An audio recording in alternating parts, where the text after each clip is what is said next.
The other question that I get about traveling is how far can I go on one trip? When I drive, like you can see, I have the belt on or on my chest. I tend to fall forward, and after a very long time of doing that, of course, that kills my neck and shoulders, and it's very exhausting. So this strap helps kind of hold me in place, so I don't kind of have to keep trying to balance myself. But I'm also just not able. I just sit here. If you're around me at all, you're gonna see I get the I constantly seem to like having to be moved something. I need to cross my leg. Pain levels just make you have. I just wiggle a lot. I'll readjust.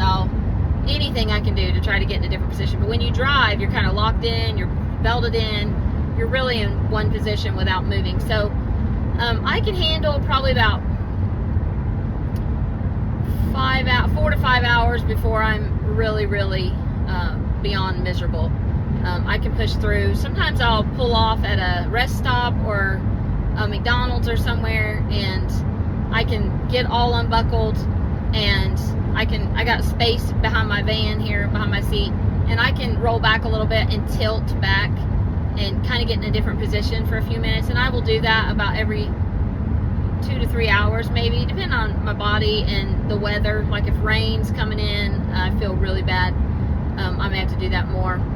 I have even pulled over and had to take naps. Sometimes when weather's moving in, it's like my pain levels spike so high that I think that when the barometric pressure is dropping, it's really a hard time for me. And so if that's traveling and I'm moving into weather and I don't even know it yet, because we may be 15 minutes out from rain, but it's like somebody just injected me with a drug, and it's that crazy. The pain levels spike suddenly, and I feel like I'm gonna like pass out or fall asleep at this wheel. So I will pull off and find somewhere that feels safe, normally like a fast food parking lot where a lot of people are coming in and out, and I'll just lay my chair back, and I need about 15 minutes, and I'll set my timer, and I try to sleep that down. And for whatever reason, that works.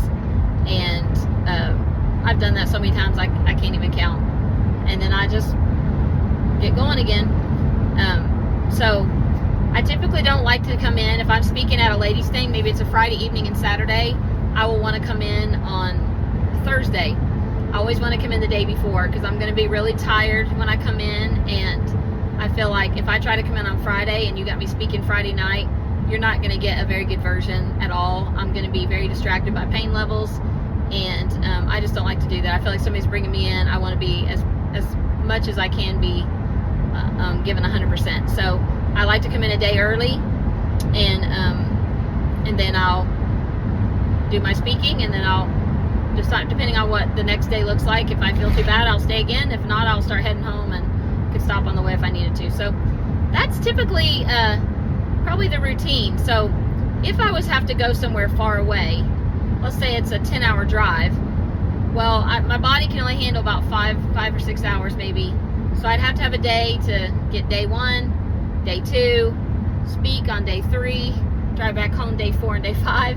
So now you're looking at 5 days for one speaking engagement for a 10 or 12-hour drive, and that is a lot of time and a lot of finances, quite frankly, with hotels and all of that. So I can do it, but I just make sure that everybody knows that's the reality of it going in.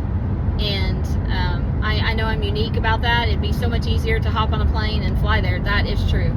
And again, I hate that, but I know the Lord knows all that, and He'll have me where He wants me. And if that's what's going to happen, I'm giddy up and go. But that's the reality of my body versus my brain, my giddy up and go brain. So that I think that explains. If you have more questions about that, let me know. But I think that kind of covers what I get is like how far will you travel, and the thought process behind that.